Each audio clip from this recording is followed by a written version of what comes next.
Salut tout le monde. Et oui, dans cette petite vidéo, je voulais vous montrer deux, trois choses que j'ai apportées dans notre petit programme. Alors, dans la configuration, j'ai apporté deux nouvelles, enfin, on va dire deux changements, euh, même si ici c'est exprimé différemment. Avant, c'était pour redimensionner notre fenêtre, on utilisait WMCTRL. Donc c'était une dépendance supplémentaire. Là, j'ai fait en sorte que on n'ait plus cette dépendance. Donc on va utiliser ici, avant on mettait à peu près 1260 pour avoir une fenêtre convenable. Et puis là, 700 un quelques, hein, 730, je sais plus d'ailleurs. C'était en pixels. Maintenant, alors la largeur ici, c'est en colonne, hein. D'ailleurs, je vais changer ici, euh, on va dire 32. Pardon. Voilà. Donc, comme je le dis ici, voilà. Ici, c'est les colonnes. Donc, c'est les colonnes dans le sens horizontal. Et 32, c'est les lignes. Donc, dans le sens vertical, hein, pour notre terminal. Donc là, c'est la fenêtre pour les fenêtres normales, on va dire. Et là, c'est pour les fenêtres où on va copier des liens depuis une page web. Donc on a besoin d'un plus petit terminal, sinon ça va cacher la page web en question et puis les liens éventuels que l'on veut copier. Donc, ok. Donc là, j'ai fait en sorte d'avoir une fenêtre équivalente en taille, hein, à ce que avant on utilisait avec WMCTRL.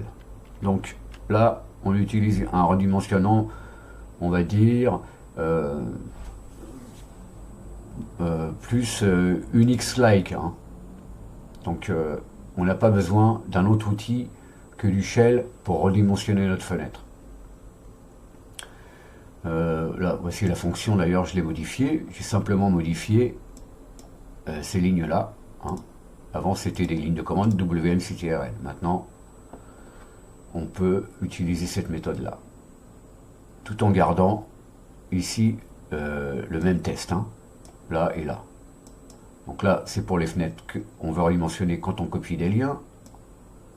On utilise donc ces variables-là ici qu'on voit dans notre copy width, copy height. Ok. Et puis ça, c'est pour la largeur et la hauteur normale du terminal. Donc ici, bah, on peut modifier, hein. Ça, c'est la taille recommandée, on va dire. Justement parce que certaines fois, je l'ai déjà évoqué au début de ma série vidéo, quand on veut obtenir quand on ne fait pas un téléchargement automatique de notre liste, on va avoir le choix pour chaque lien de choisir un ID code à télécharger, hein. On va avoir audio et vidéo, et puis on va avoir à côté des codes. YouTube propose des codes, enfin même les autres plateformes proposent des codes ou des mots à rentrer pour télécharger le fichier que l'on veut télécharger, qui est disponible, hein. Donc voilà, on a besoin d'une fenêtre d'une certaine taille en fait, hein. Et puis on va dire que lorsque j'ouvre mon programme, pardon, j'ai appuyé un peu trop vite, voilà, on voit que bah, tout est centré, hein. Là, j'ai pas fait de magique, j'ai simplement centré mes choses en fonction de la taille de mon terminal, de la valeur par défaut, hein, on va dire. Ok, donc ça, la taille, vous la modifierez. Par exemple, si, là, je prends ma config perso maintenant, je vais modifier les valeurs, mais à partir de mon programme. Ok. Donc j'ai fait C pour config, d'accord, ou alors 9, hein. Et là, on voit la taille, hein, qui est dans ma configuration. Je vais l'éditer, et là, je vais mettre, on va dire, 130. Et puis là, je vais mettre une valeur pas trop grande non plus, même si je mets 38. Voilà, je vais avoir une taille différente. Donc, j'enregistre les changements. Et donc la fenêtre va changer normalement. Voilà, on voit que la taille change. Ok. Euh, donc là, je vais revenir à où j'en étais avant. Ok, 124. Et puis ici, c'était 32. Donc,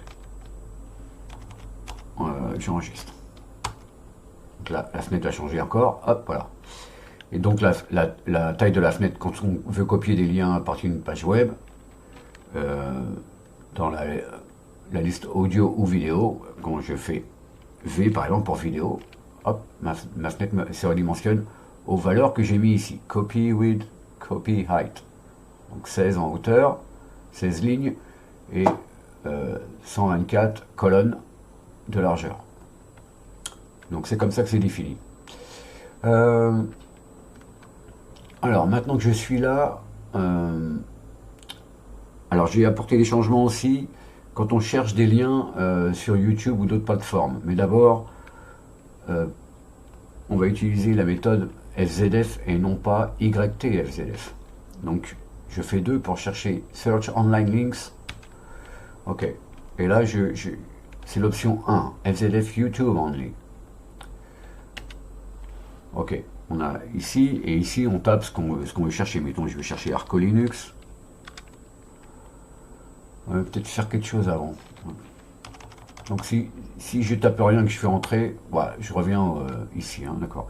Je vais changer, je vais vous montrer un petit peu plutôt dans la fonction ici Search YouTube with FZF. Je vais commenter ça. Je vais le commenter et ici je vais mettre end exit. Juste pour qu'on voit les résultats dans le terminal de ce que l'on va obtenir du résultat de ça ici. FZF grab links. Ok. Donc avant on utilisait curl pour chercher les résultats sur YouTube, mais en fait on n'avait qu'une seule page. Hein. Donc là on peut avec YTDLP on peut chercher combien de résultats on veut ici de la requête qu'on va faire. Hein, notre requête ici, c'est notre prompt qui nous demande ce qu'on veut chercher. D'accord? Donc ça c'est ma variable. Et ensuite, donc la variable va être peuplée et ensuite on fait tout un truc. Hop. Ok, j'ai pas mal travaillé avec GQ ici pour obtenir un preview convenable, c'est-à-dire on va pouvoir avoir la durée de la vidéo. Bien sûr, la durée de la vidéo, normalement, quand on utilise cette ligne de commande avec l'option J, c'est un fichier JSON qui est généré, ou un format JSON. Donc, on a plein d'infos, mais la duration ici, elle est exprimée en secondes. Donc, c'est pas intéressant pour nous de savoir que ma vidéo dure, je sais pas moi, 378 secondes. Non. Simplement, on la divise par 60 et on arrondit le résultat, puisque on est obligé. Hein, parce que certaines, on ne peut pas diviser par 60, mettons 333 secondes.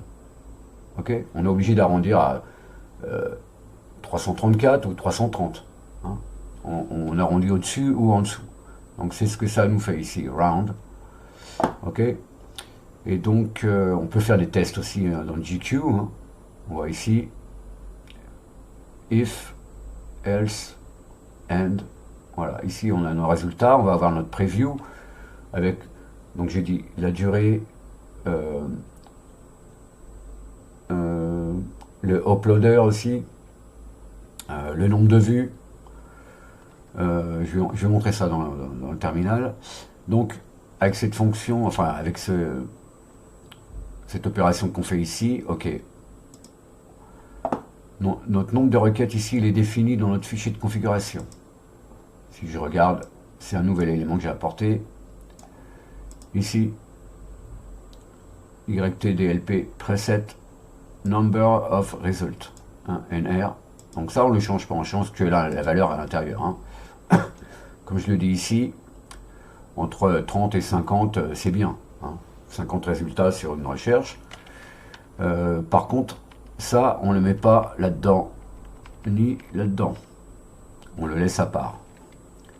Donc ça, c'est rappelé dans notre fonction ici. YTDLP précepte NR, et on rappelle donc la valeur. Ok, donc on va avoir un tableau FZF avec les titres. Et ensuite, on va extraire l'URL qu'on a sélectionné et le titre. Donc, ok, je vais faire une petite démo pour voir qu'on obtient le résultat. Hop, je lance mon truc. Ok, j'y vais dans la section vidéo, mettons. Là, je cherche sur YouTube. Enfin, je vais chercher online. Je fais 2, là je fais 1. Et là, je peux faire, mettons, je cherche Arco Linux. Ok, Arco Linux. Voilà, donc là, j'ai mes 50 résultats que j'ai mis dans ma config. Hein. Par défaut, j'ai mis 40, mais chez moi, j'ai mis 50. Donc, voilà, on voit nos choses. On voit en bas dans le preview la durée, le nombre de vues et le uploader. Donc, le nom de la chaîne, on va dire. Hein. Ok, on va sélectionner ça. Donc, tab, tab, tab. Et puis, tac. Et puis, mettons top 5 arcs. Je vais prendre celui-là. Ok. Donc, en fait, dans notre résultat, en fait, ce qu'on sélectionne en dernier, c'est ce qui va apparaître en dernier. Hein. Là, j'ai fait ça en premier, en deuxième, et ça en dernier. Donc, je vais faire entrer. Voilà, on voit ici ce qu'on obtient. Donc, j'ai dit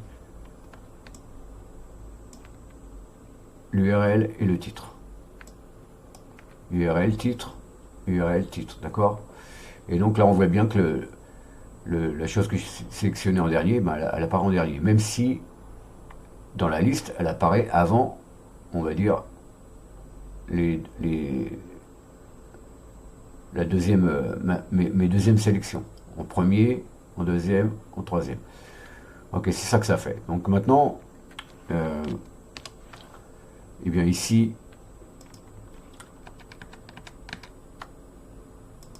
je renvoie ce résultat donc dans T et puis grep, etc. pour voilà, exclure tout ce qui est HTTPS.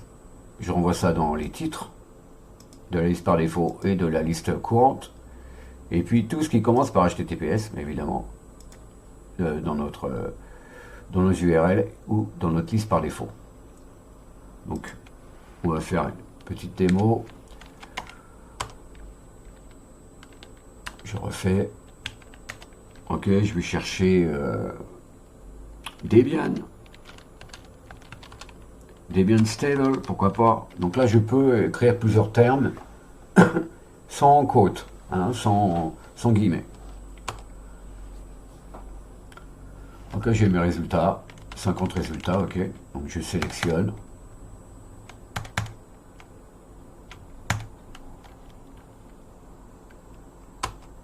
Ok, j'ai mes liens. Si je veux voir ce que j'ai copié, je fais 6. Et donc voilà, on voit notre liste. Hein, à partir de là, on peut l'enregistrer, la regarder, la supprimer. Mettons, si je veux éditer les titres, parce que je vois que ici ça m'intéresse pas, le mec il a mis des émoticônes ou des caractères bizarres. Donc j'ai pas envie de ça. Donc je fais E ici. Ok, pour edit. Donc là, si je veux supprimer ce lien, mettons, si je le supprime au lieu de l'éditer, parce que voilà, je supprime, j'en veux plus, ok, j'enregistre le résultat, et là on me dit que supprimer des liens, enfin des titres, n'est pas considéré comme édité. Donc il faut utiliser l'option R à la place. Hein. Si je veux vraiment supprimer des titres, j'utilise cette fonction là. Et là j'ai fait E. Donc je vais refaire E et je vais enlever les caractères bidons là. Stable. Voilà, okay, on va supprimer ça. Et puis ici, on va mettre un espace. Enfin, ici, je veux dire. Ok, donc maintenant j'enregistre mes résultats, enfin mon changement. Et si je regarde, voilà, j'ai plus les caractères bizarres dans mon titre. Donc je peux éditer mes titres avant de sauvegarder ma liste ou de la télécharger. Comme ça, j'aurai quelque chose de clean, on va dire. Ok, par contre, dans ma liste par défaut, bah, j'ai toujours les caractères bizarres. Hein, puisque ce que j'emmagasine dans audio ou dans vidéo, bah, ça vient dans la liste par défaut, qui elle regroupe les deux. Hein. Et donc j'ai toujours mes caractères bizarres ici. Et là, je peux faire R, mettons, et puis supprimer un lien. Je fais L, et puis on va dire c'était le 15, ok, 15. Voilà, j'ai plus le lien en question. Oui, comme c'est été écrit ici, comme il y a plus de 12 URL, on présente que les titres, parce que quand il y a 12 et moins, on peut présenter les URL et les titres en dessous. Hein. Mettons, je veux encore supprimer les choses. Ok, je fais L, et là je vais supprimer 1, et puis le 7e. Donc j'ai 14 titres. Je devrais en avoir 12 maintenant, je devrais pouvoir voir les URL. Voilà, maintenant on voit les URL et les titres. Voilà, c'est juste une question de taille du terminal. Hein. Ok, je reviens au menu principal. Et puis je vais quitter. Ah mince, j'ai fait Y. Pardon, j'ai fait X. Voilà. Et là, on me dit, bah, t'as pas sauvegardé ta liste, tu t'en fous? Ouais, je fais oui. Ok. Ok, les amis, bon. C'était tout pour cette petite vidéo. J'espère qu'elle vous a plu. Voilà, j'ai amélioré la fonction pour rechercher des liens en utilisant vraiment YTDLP et avec un nombre de requêtes, enfin un nombre de résultats pour notre requête. Curl c'est sympa, mais voilà, ça fait pas le boulot que fait YTDLP, en tout cas sur YouTube. Voilà les amis.